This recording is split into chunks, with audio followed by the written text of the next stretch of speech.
Indian Society of Heating, Refrigerating and Air Conditioning Engineers, ISHRE, stand tall in the Indian industry with over 10,000 professionals as members and almost an equal number of student members. Founded in 1981 and headquartered in Delhi, we operate from chapters and sub-chapters spread all over India, bringing our entire industry together. Individuals become members of our society according to their professional and academic standings. Our roadmap of the future looks very bright, with thousands of new members joining this technical society every year and bringing in a fresh outlook to our industry intelligence. ISHRE disseminates knowledge through its technical committees, which consists of some of the best minds of our industry. It publishes technical books, newsletters, and a prestigious journal, distributing the wealth of knowledge to all. With thousands of new members joining this technical society every year and bringing in a fresh outlook to our industry intelligence. ISHRE disseminates knowledge through its technical committees, which consists of some of the best minds of our industry. It publishes technical books, newsletters, and a prestigious journal, distributing the wealth of knowledge to all its members. Working with government departments, ISHRE helps formalize industry codes and standards. ISHRE promotes research by offering financial support to student members to carry out groundbreaking work in technology, systems and processes. Our educational wing, ISHRE Institute of Excellence, organizes training programs and workshops to help members enhance their skill sets.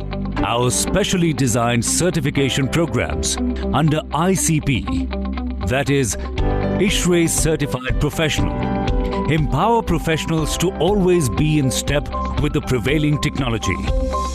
Specially designed courses for technicians are offered to meet the ever-increasing demand for a skilled workforce.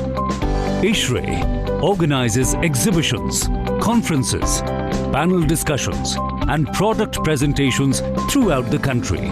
We organize the industry's largest international exposition in South Asia, Acrex India, to showcase the cutting-edge technology, innovation, and provide a platform for closer interactions amongst the decision makers in the industry. The Acrex exhibition is now growing from HVAC&R show into BFA, Build Fair Alliance. This brings together several allied shows connected with the building services industry, all at one location. Our chapters organize several other popular events like AgriConf in Delhi, Raycon in Kolkata, Symposia in Mumbai, TechFest in Goa, and many more.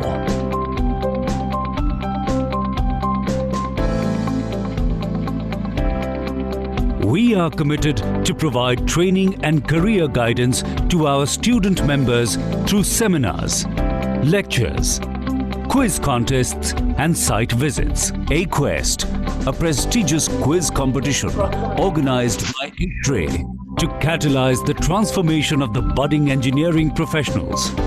ISHRE provides a platform to potential employers to select student members for careers in HVAC and our industry at the ISHRE Job Junction. Young minds are made aware of the need for saving power, clean air and sustainability. The K-12 initiative of ISHRE focuses attention on school students' development to inculcate a scientific fervor and help develop them into responsible citizens. Speedy information is imperative to keep moving forward in this hyper-connected digital age. Searcher,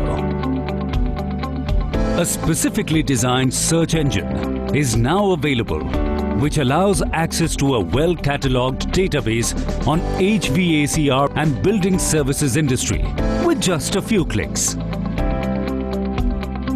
ISHRAE cooperates with various national and international bodies, industry, governments, academia, think tanks to promote the concept of sustainability, environmental protection and energy efficiency and conservation. To enter and explore the universe of the Indian HVACR industry, log on to ishrae.in that unfolds a panorama of information.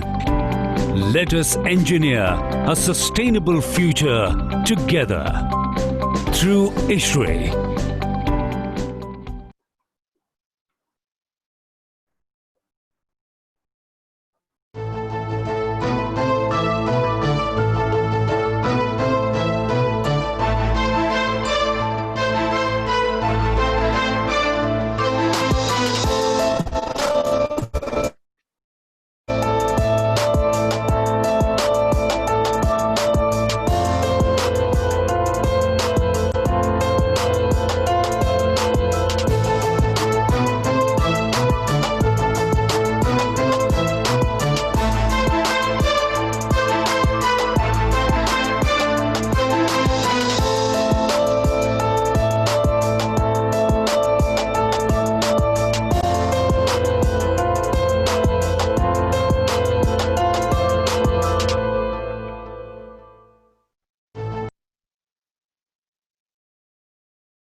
Welcome to all.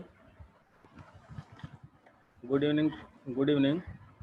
Now I welcome Dr S C Bhaduri, Dean, Bharati Skill Development University and mentor ISRE Jaipur chapter. He is PhD, ME and BE from IIT Roorkee, having wide experience of 35 plus years in teaching and research, compressor product development and quality assurance, refrigerant gas applications, development of expansion devices for refrigerator and conditioner for higher cooling efficiency. He has served different international and national technical societies and organizations like ISRE and ESRE. Thank you and welcome, sir. Good afternoon, everybody. I am S. Bhaduri. Today's topic of presentation is psychrometry and psychrometric processes. To understand it, why we are talking about this, actually, we are basically working for the air conditioning where the area where the product or the component is kept has to be conditioned. So what are these products? These products can be... Sir, share your screen, sir.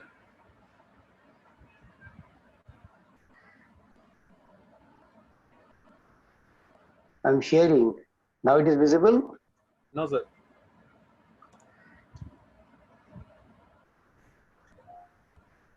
Now it is coming? Yes, sir. Okay, can I start? Good afternoon, everybody. Today's topic is psychrometry and psychrometric process. Why we are talking about psychrometry and what we mean by psychrometric process, we have to go back to the basics that we are talking about air conditioning, where these processes are talked about. Why we do air conditioning?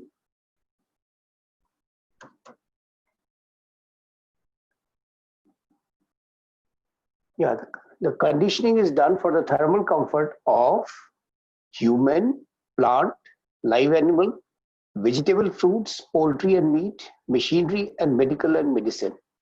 Why so many areas are covering? I'll take one by one. Human, we know that the comfort air conditioning for human being is where we feel comfortable and we can perform better. What we mean by plant comfort, plants, now the situation has come when we are talking about the greenhouses, where we are growing the plants of various regions in a different region. Say, for example, if you want to grow apple in Rajasthan, you have to create that atmosphere in a closed area where the apple plant's comfort conditions are created. Similarly, live animal. Animal needs a comfortable temperature to breed. Animal needs a comfortable temperature to produce protein and milk. So for that, the animal comfort conditions are to be created. Vegetables and fruits, where we want to store the vegetables and fruits, we have to give the comfort condition for vegetables and fruits. Comes to poultry and meat. When we put eggs, we put milk, we put ice cream. For that, a different comfort conditions are required. And similarly, when we store the meat, a different comfort conditions are required so that the meat does not get spoiled. Coming to machinery, we are producing a very precision parts. It means the tolerances has to be very close and the temperatures has to be maintained so that the tool wear tear and the dimensional accuracy is maintained. Coming to medical and medicine, when we talk about the operation theater, when we talk about the patient look after, when we talk about the medicine, they need the different temperature conditions, comfort conditions, so that they don't get spoiled and they perform better. Now, the requirement of the thermal comfort conditioning. Thermal comfort condition is created by supply of oxygen or carbon dioxide. This must be surprising you that we always remember that oxygen is important. Carbon dioxide is a bad thing for a human being, but no.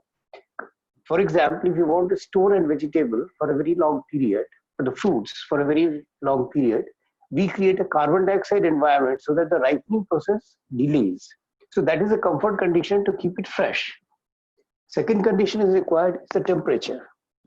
Well, the temperature conditions are decided by the particular components requirement for the comfort. Say, for example, for the human being, the comfort condition is between 24 degrees Celsius to 30 degrees Celsius, in which the human being becomes comfortable. Next comes the humidity. Humidity is one of the very important component for the comfort. The reason is, say, for example, when we are talking about the human being, if you are having a summer, in summer, if your body sweat is not evaporating, you don't feel comfortable. And if the area where you're sitting, similarly in the monsoon, you find that it is very sticky, very clumsy because the water is not getting evaporated from your body. So the humidity plays a role for creating the comfort for individuals. Humidity for plant and vegetable will be different. Humidity for the machines will be different. Humidity for the human will be different. Humidity for the poultry will be different. So every time the different kind of a humidity is required for the creating the comfort condition. Now, what can be the working fluid for comfort air condition? You know, to maintain the temperature, that is first thing, we need the body which has to, where the condition has to be maintained, has to be in touch with the body which is having that particular temperature condition. So there the processes can be conduction, process can be convection, process can be radiation. But as you know, conduction, when you want to maintain the temperature by conduction, we need a huge area having a constant temperature, and another area where the temperature has to be maintained has to be of the same level. So it means the conduction is not a very good idea. Convection, yes, it is because if we have a fluid, that fluid can have a thermocycle and thermosiphon effect, where the cooling is done, so it goes down. When the heating is done, it goes up.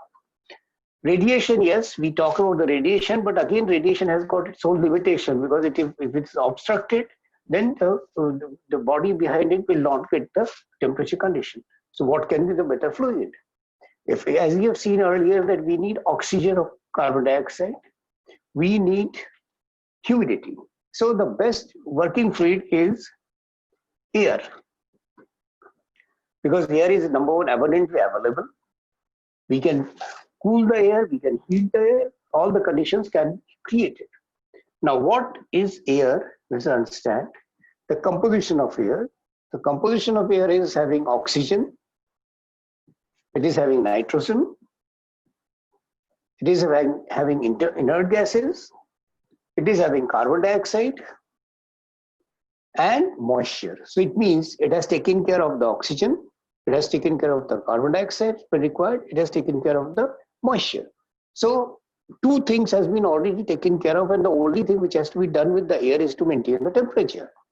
So let us understand, we take the atmospheric air because it is abundantly available. The basic atmospheric air will be having a mixture of permanent gases, water vapor and dust particle, fumes, etc. Once we filter the dust particles and fumes, it has got a mixture of permanent gases and water vapor, and we get moist air for conditioning.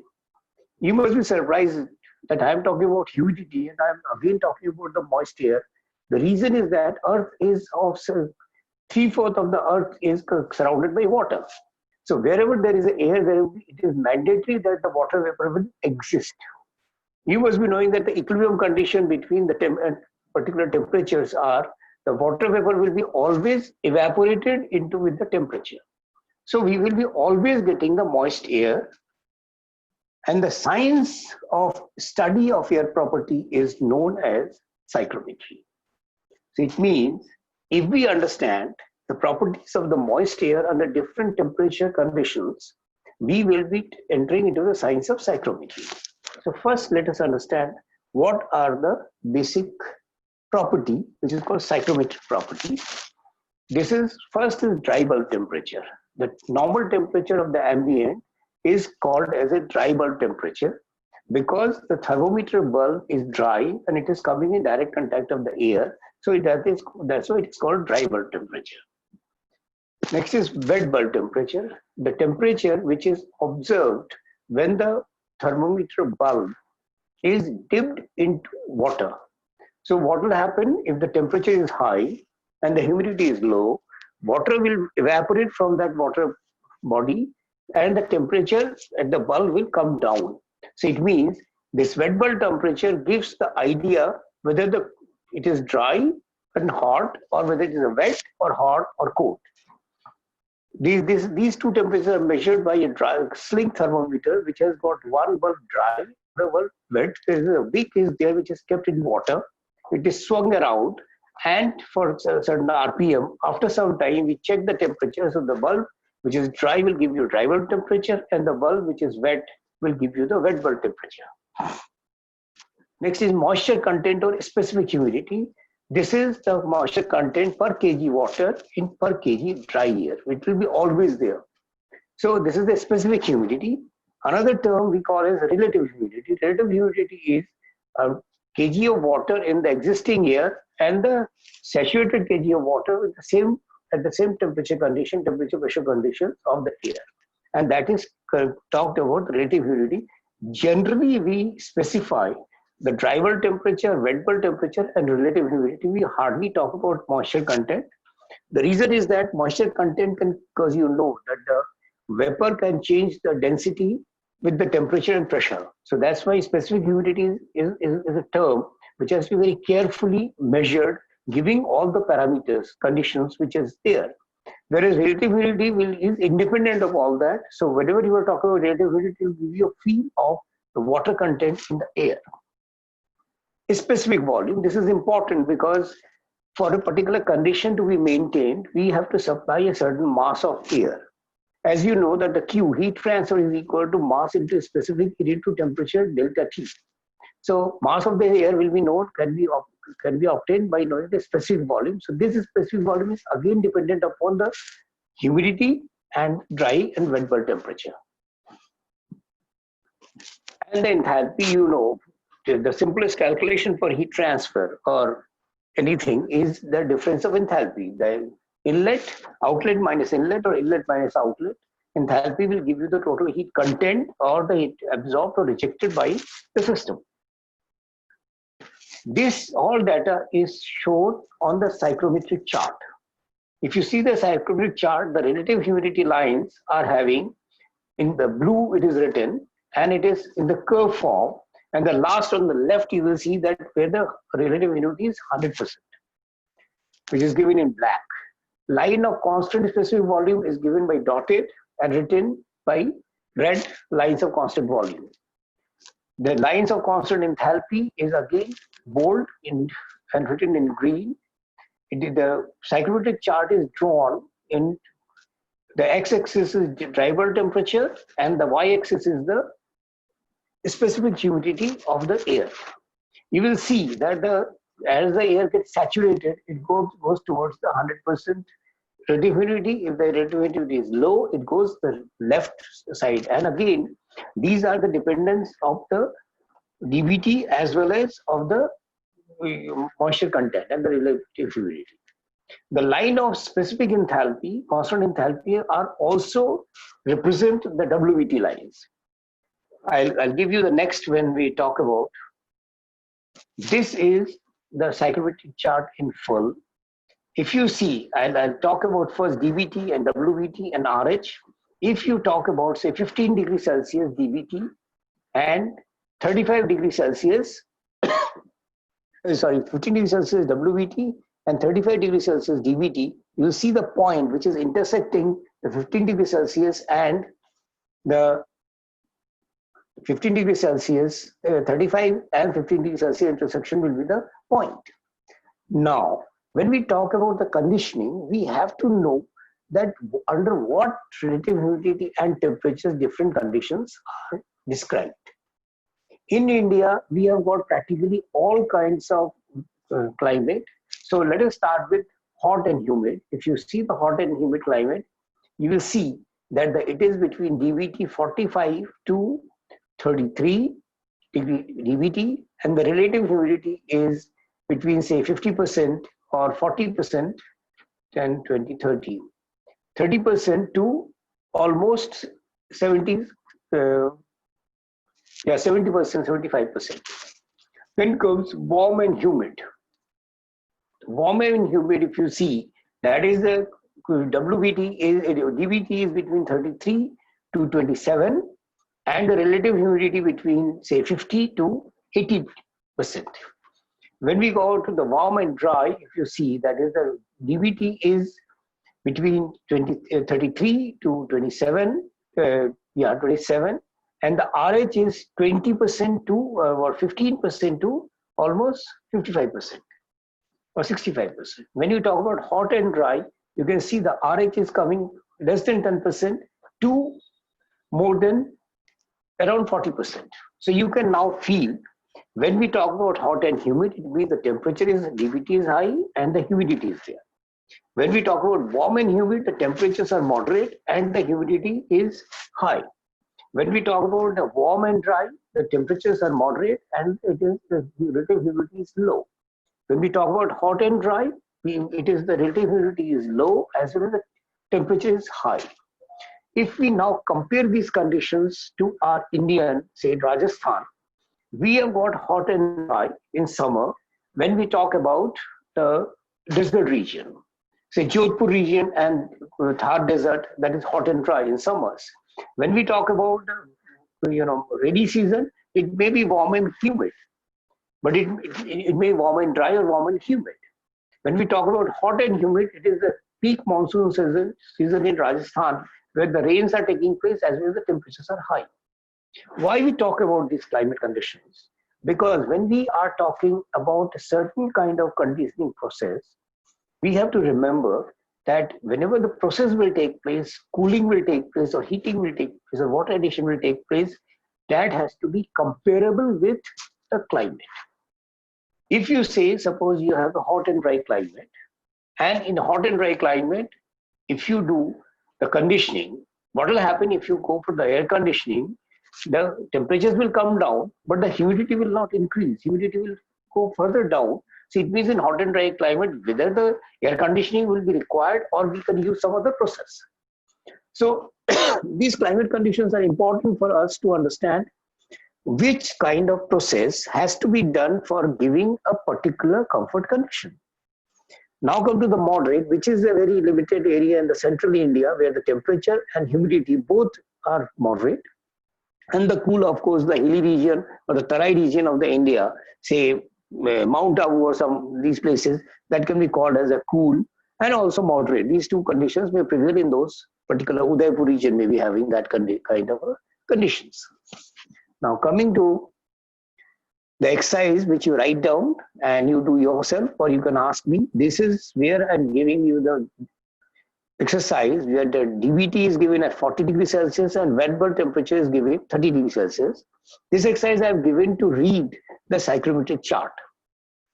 So I'm holding it for some time. Please write it down.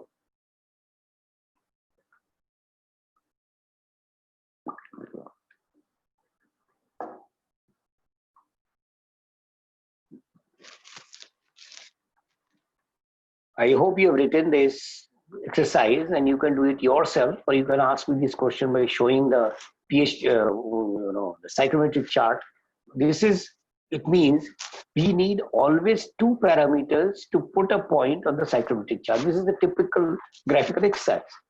In XY graph, we need always 2 points, 2 parameters to locate a point on the XY graph. It is the same thing. Now, what kind of processes are possible? The thermal processes, conditioning process can be cooling, can be heating, which is temperature control, can be dehumidification, and can be humidification. Again, there can be combinations, which I'll show in the next chart. The psychrometric processes are, if you see that if this is the starting point, if you go horizontally on the right, it will be sensible heating. If you go horizontally on the left, it is sensible cooling. What does it mean? It means sensible heating means only the dVt is changing. Sensible cooling is dVt is changing and it is coming from the initial condition to final condition. The temperature dVt is increasing. When we talk about sensible cooling, the temperature is going down, again the dVt. When we go for the dehumidification, it means the temperature is remaining constant, only water is added. So if you see the psychrometric chart, it is the specific humidity is added. So if you see, it is written latent heat addition. It means water is vaporizing and it is taking heat. Then dehumidification, where the latent heat is removed, it means water is getting condensed. The humidification process, the water is vaporized, and the dehumidification process, water is condensed. For the same dVt. Now, if you see, there are 4 other lines. One is between sensible cooling and dehumidification is cooling and dehumidification. It means the RH is decreasing and the temperature is also falling. If you go to the right, which is heating and dehumidification, here we are increasing the temperature and simultaneously we are dehumidifying the air. If you go between humidification and sensible heating, it is heating and humidification. It means we are increasing the relative humidity and we are increasing the temperature also.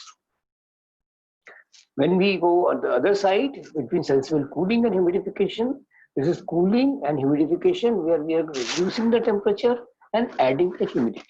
So these are 8 psychrometric processes which we work on for conditioning. Say for example, if you have to reduce the temperature and increase the humidity, so you will go for a cooling and humidification process. If you want to increase the temperature and you want to add water or add humidity, so you will go for heating and humidification process. When we are going for the sensible cooling, you will be simply putting a cooling coil and the temperatures will be brought down. But you have to remember one thing, that these processes cannot be worked in isolation. They will always, the consequence of cooling may be increase of relative humidity. The consequence of heating may be removal, the relative humidity may be decreased. So that's why you will see that in the daytime, if you see physically, during the winter, you will find that in the morning you get the dew on the leaves and the grass. It means in the night when the temperature has gone down, the relative humidity has come down, the moisture has got condensed, and that has fallen on the tree and the leaves. In the summer, the temperatures are high and you are adding your sweat is vaporizing, water, wherever you are keeping the water is getting evaporated and it is mixing with the air. So it means it is automatically getting humidified because of the temperature. So now we will talk about each process. So first is sensible cooling. See on the left, there is an equipment where we have put the cooling coil. If you see the schematic, there is a cooling coil and the air is coming, that is at one state point, and going out at the state point 2. And air stream is cold. So if we put this process diagram, the O is the entrance and A is the outlet. So O minus A, that is HO minus HA, will be the heat rejected by the air. And here only the cooling is taking place. It means specific humidity is constant, but relative humidity is changing. Here you have to understand very categorically, very carefully, that when we are talking about the relative humidity and specific humidity, the content of the moisture in the air is the specific humidity. It is like this, that you have got a volume, 1 meter cube, and you put the air in that. 1 kg of air can have 10 meter cube, 1 kg of air can have 1 meter cube. That depends on the pressure. So here it is the partial pressure of the water vapor at that particular temperature which plays a role. So that's why the relative humidity is changing, but the specific humidity is remaining. It means the water content in the system, in the air, particular per kg of air is remaining constant. And in this case, the dBT is changing from 0 to O to A. Next is, this is an example, please write it down, it will be useful to you.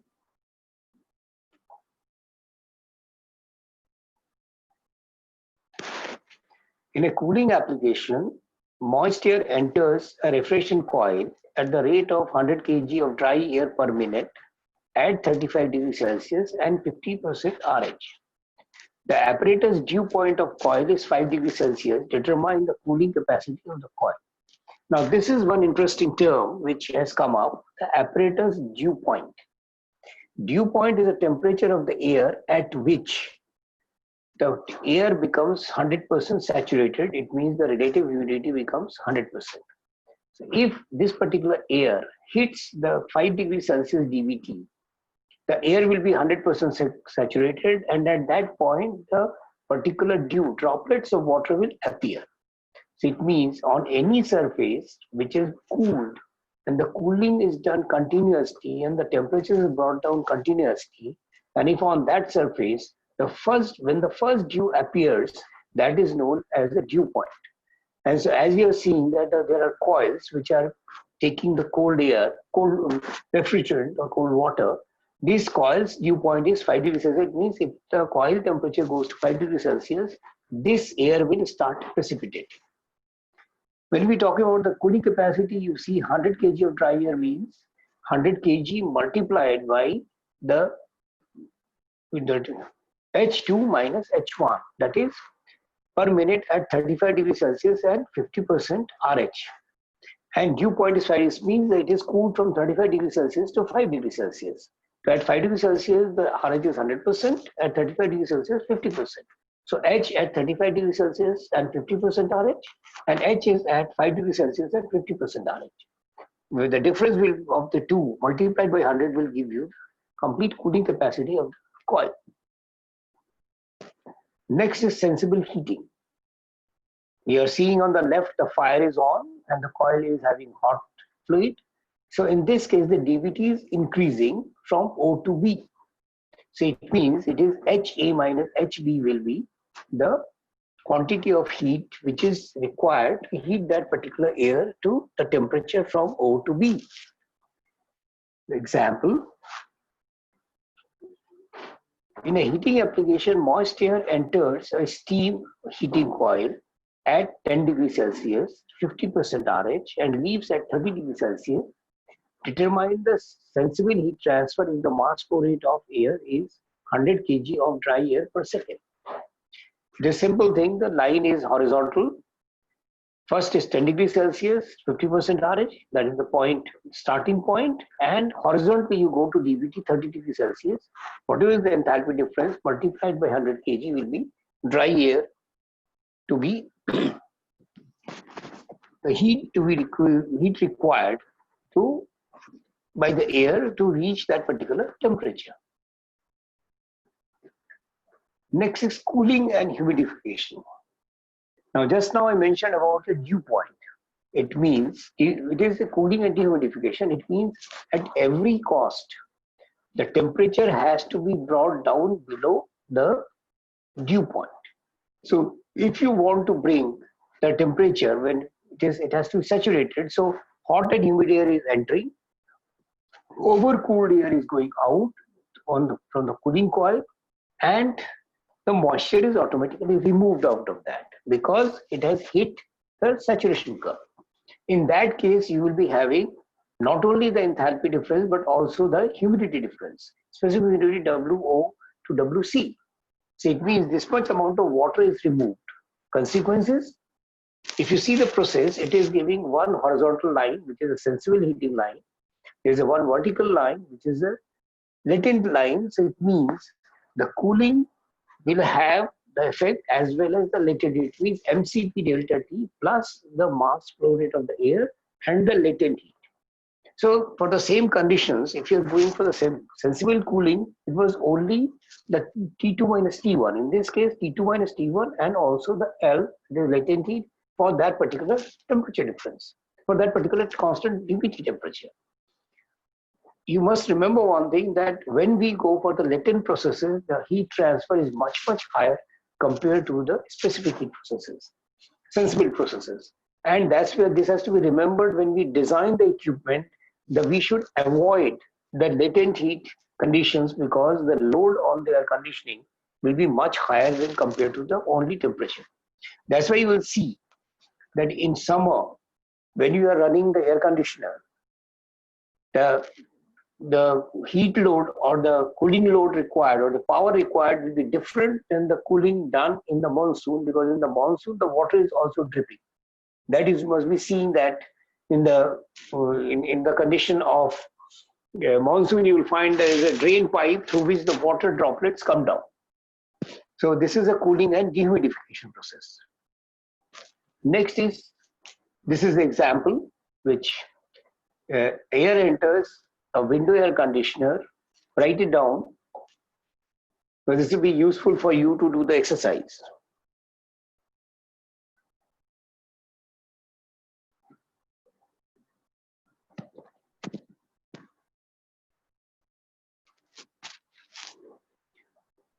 Air enters a window air conditioner at 1 atmosphere, 30 degrees Celsius and 80% relative humidity at the rate of 10 meter cube per minute.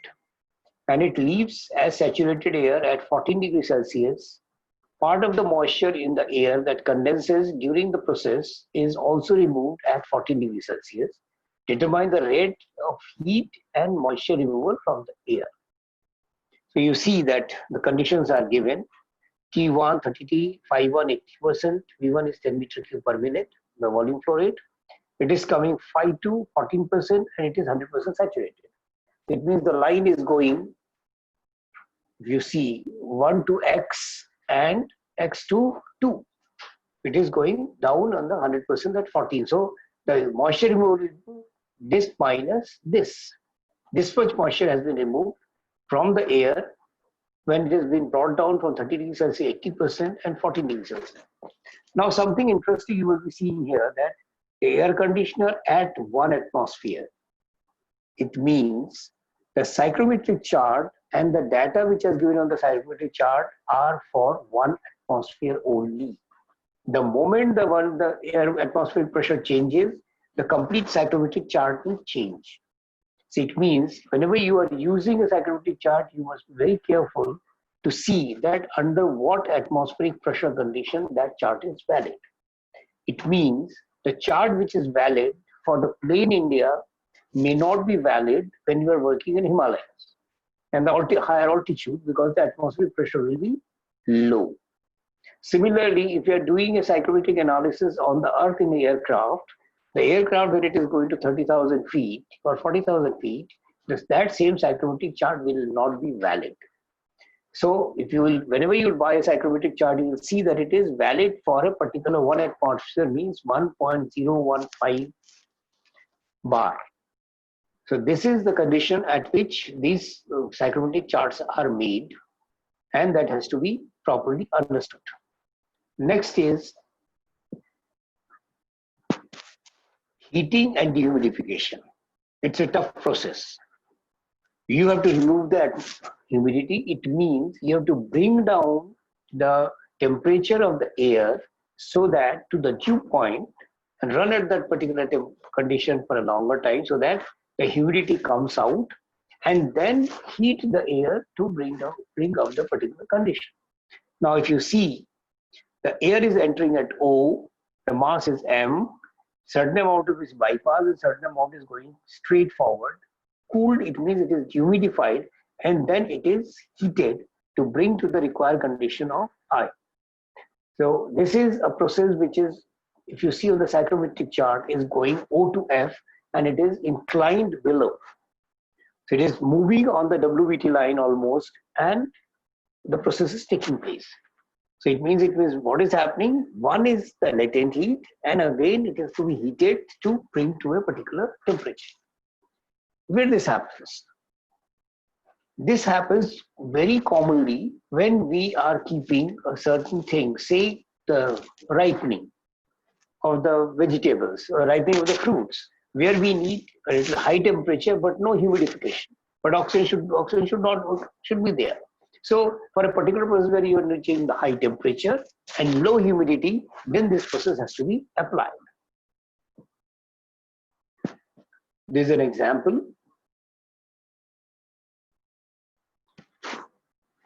Write it down.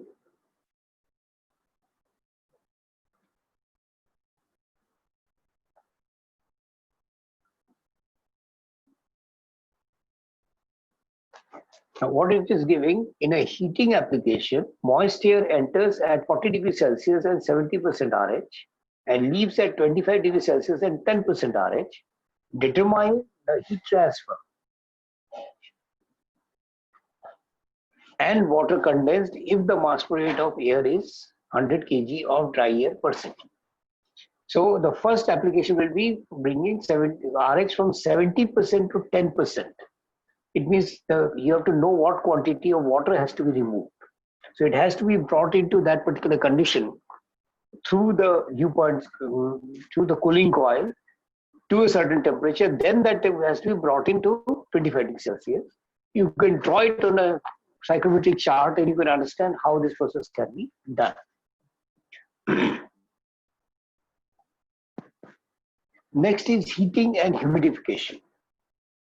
This is something very interesting that you see the process is taking place, that in the air, the pressure cooker is supplying the steam and it is going into the atmosphere. So it means humidity is added. So what is happening? There is a heating coil, air is getting heated, and after that they're adding the moisture by a spray.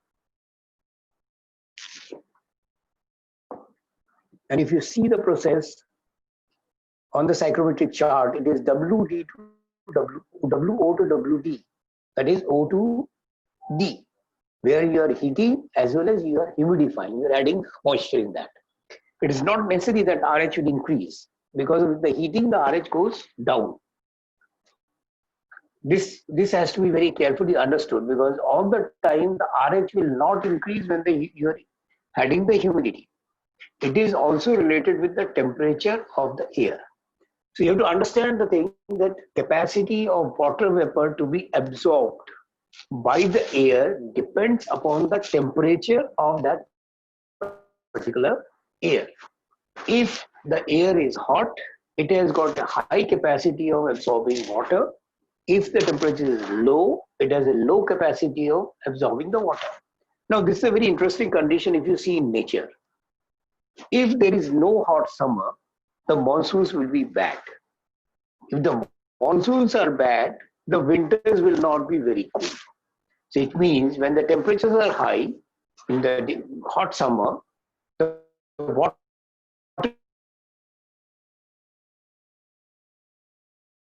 are low. They are getting condensed and they are forming a cloud. And if you see the recent Amphan, that cyclone which has come, there is a low pressure position and there is a high pressure position. So low pressure position will suck the air from the high pressure and the cyclone is created. Now, when this sucking will take place, it means that it will bring with it the humidity of that, because at low pressure, the water evaporation temperature is low. So a lot of water will come and a lot of clouds will take place. So natural processes has got, all the psychrometric processes are actually natural processes which we are putting into the system. And that we are doing in the artificial system which nature has already created. So that is the relationship between these psychrometric processes and the natural processes. An example, an application, air enters at 10 degrees Celsius, 10% RH and leaves at 25 degrees Celsius and 70% RH. Determine the heat transfer and steam required if the mass flow rate of air is 10 kg of dry air per second. This is, it means you have got a cold climate, cold condition, where the temperatures outside temperature are 10 degrees Celsius, and you are supplying that cold air to the hot condition where the temperature required at 25 degrees Celsius. Or a vegetable or a fruit where the air is coming at a low RH and low temperature, you have to give it a high temperature and high RH. This is the process. I hope you have written it down. We have written it down.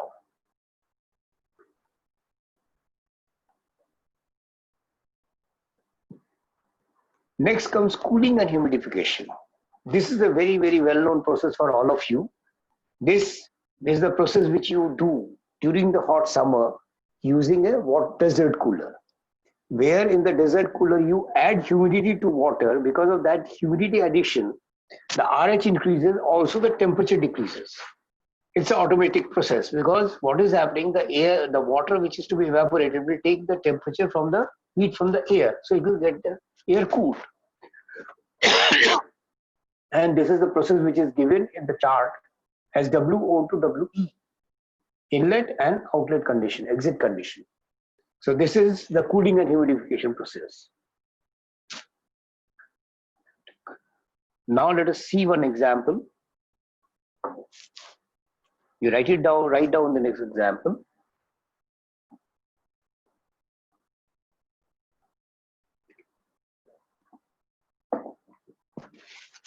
In an application, air enters at 45 degrees Celsius, 10% RH, and leaves at 25 degrees Celsius and 50% RH. Determine the heat transfer and water required if the mass flow rate of air is 1 kg of dry air per second. This is a typical example of your home desert cooler where you are adding water, spraying water into the air, and the humidity is added as well as the temperatures are coming down. You can measure it at your home. You will see the temperatures, outside temperature, the higher the outside temperature, the better cooling will take place when we are doing the humidification.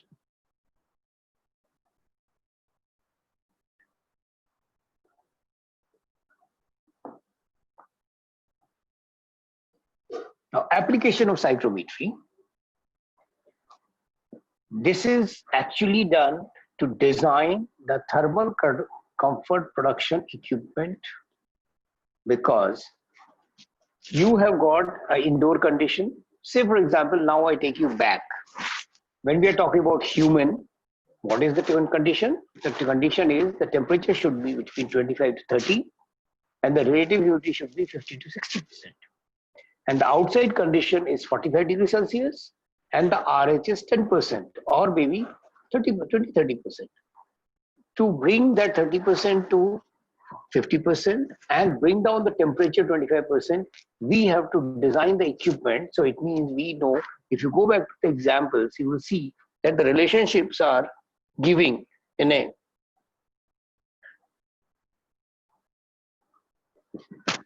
the relationship between the outdoor condition and indoor conditions through psychrometry will give you the load, cooling load or heating load of the equipment.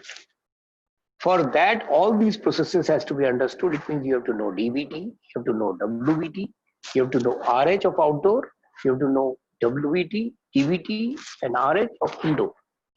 To match these two, you have to design a particular equipment. Now, any questions?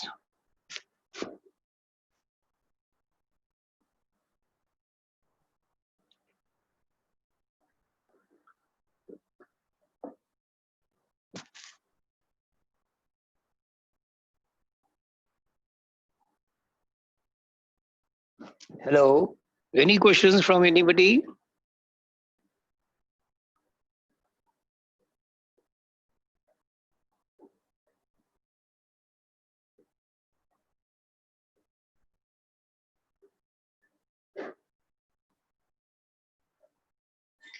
Hello.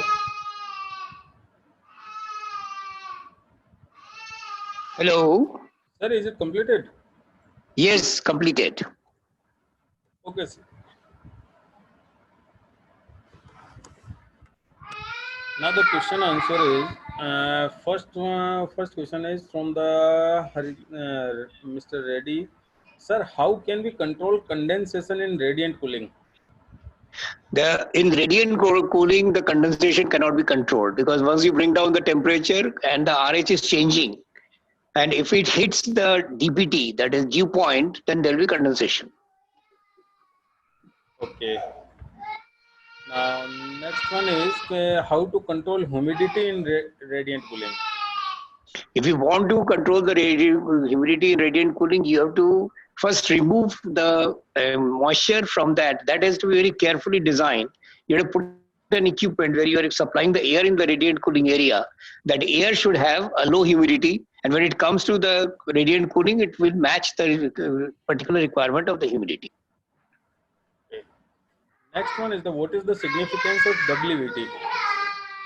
WBT is actually giving us the idea, the relative humidity of the air.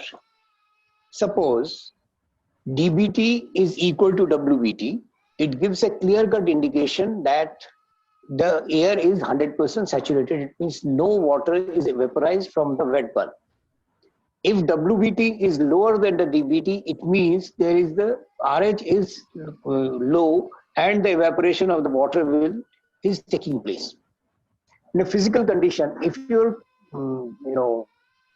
lips are drying, it means there is a difference between WBT and dBT, and we call it a wet bulb depression. And that wet bulb depression talks about the various conditions in the inlet and outlet conditions. Wet bulb temperature actually gives the content of the humidity in the air. Yes, sir. Now, next one from the Saurabh Maheshwari, sir, how to apply psychometry chart when there is change in atmospheric pressure? Then there will be correction. There are equations of Carrier which talks about when the atmospheric pressure changes. So then you have to go back to the steam table and you have to relate the steam table vapor pressures corresponding to those atmospheric pressures. There is a calculation done on that. Okay, so next one is the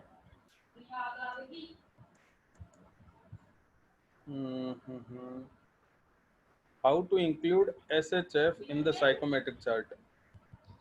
When we are drawing the line, say inlet condition and outlet condition, there are two ways. One is that you have to calculate the sensible heat and the latent heat of a particular conditioned area. It means there are certain loads in the conditioned area which gives only sensible heating, sensible cooling, there is a temperature rise without any moisture addition.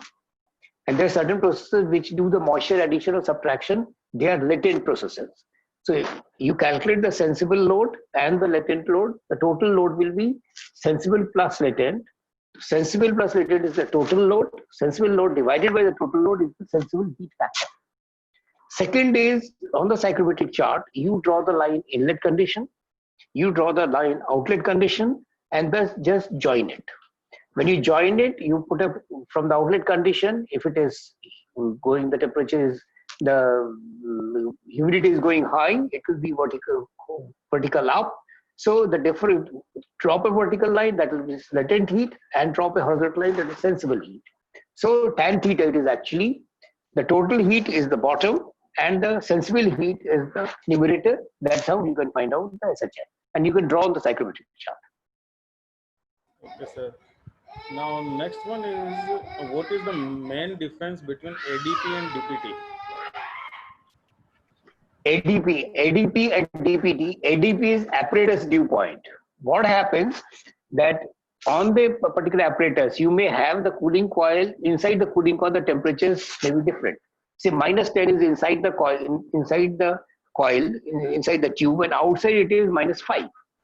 If at -5 the air strikes, that is called apparatus dew point. Generally, for air conditioning equipment, we do not talk about DPT, we talk about always ADP because it is an apparatus coil temperature. DPT is that a flat surface where the temperature is brought down and the air coming into this contact gives a droplet on that particular surface, that is DPT. We use ADP for equipment design and DPT is for a notional understanding what we mean by dew points.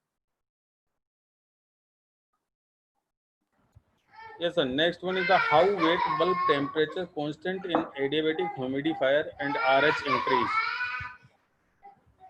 How the How wet where it bulb is temperature constant in adiabatic humidifier and RH increase. adiabatic means that is a constant Q process. So it means there is no heat transfer. So only things are happening, vertical latent is happening at constant temperature.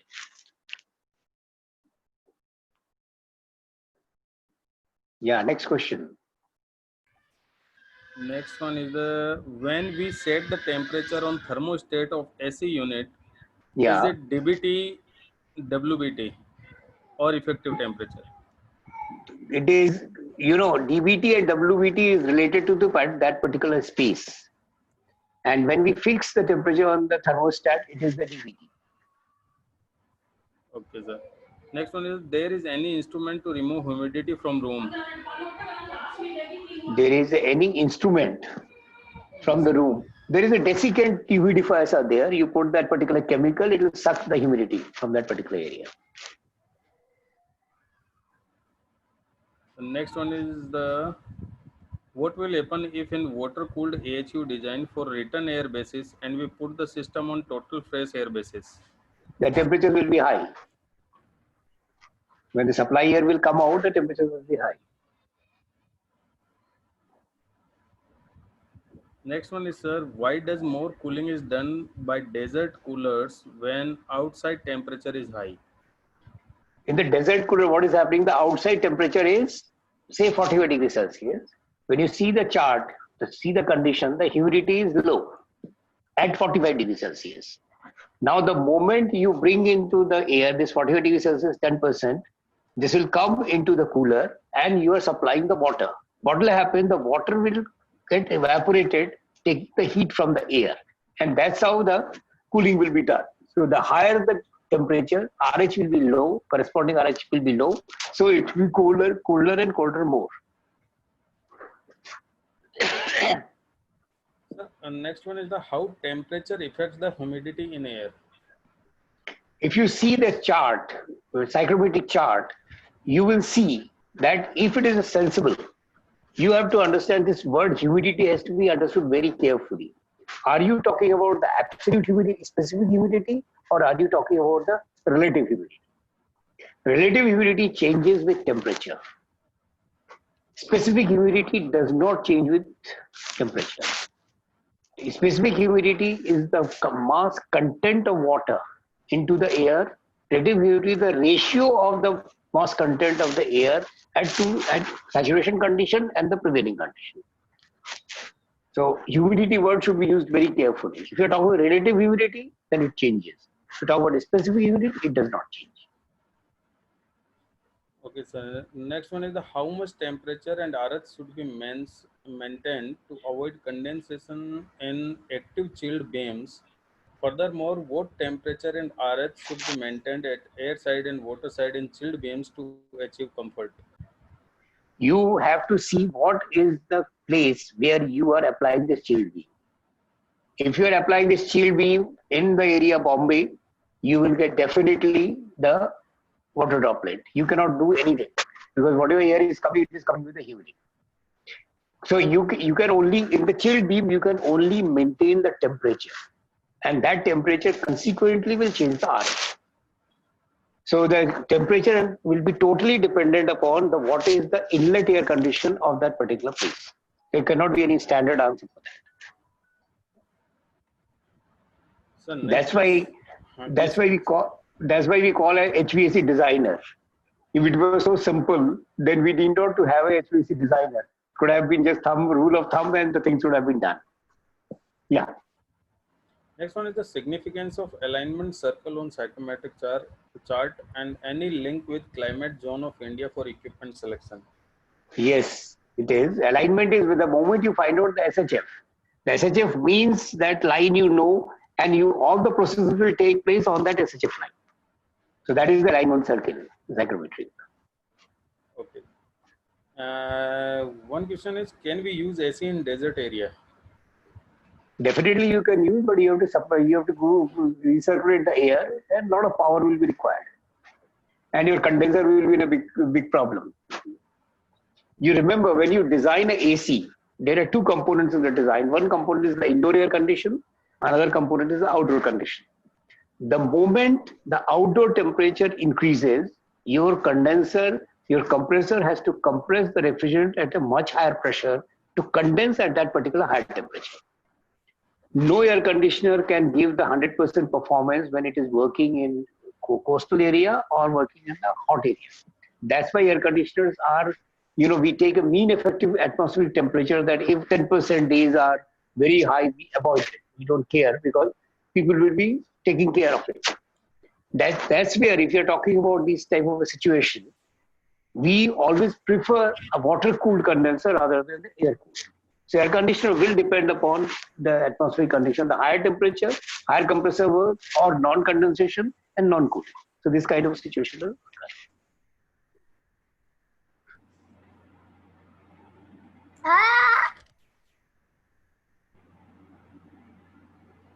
What is the second half of your question, Mohammed Yusuf? 1 minute, sir.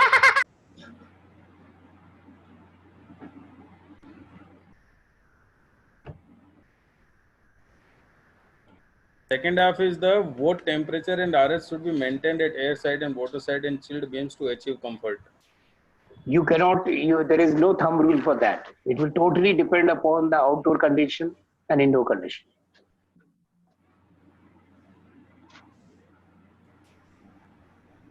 Anybody can put it the question as yes, sir. Next one is the which software are used for designing purpose?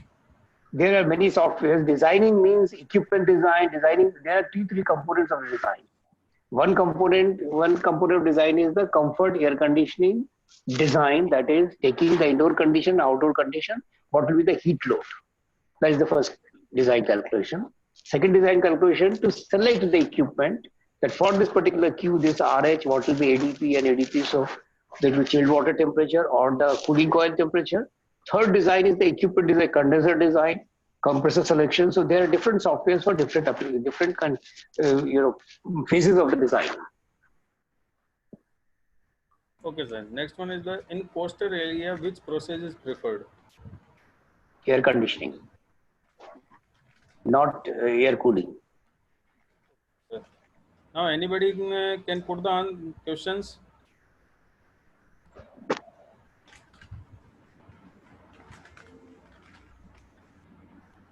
Okay, sir. Thank you, sir. Thank you very much for listening. I don't know whether they're listening or doing anything. Thank you for giving me time. Thank you. Sir, 1 minute. I invite program chair of Jodhpur subchapter for acknowledge. Yes. Sure. Sir, Sandeep Goel, sir. Am I audible, sir? Yes, sir. Yes. Okay. Good evening, everyone. It's a privilege for me to give a vote of thanks to SC Bhaduri, sir.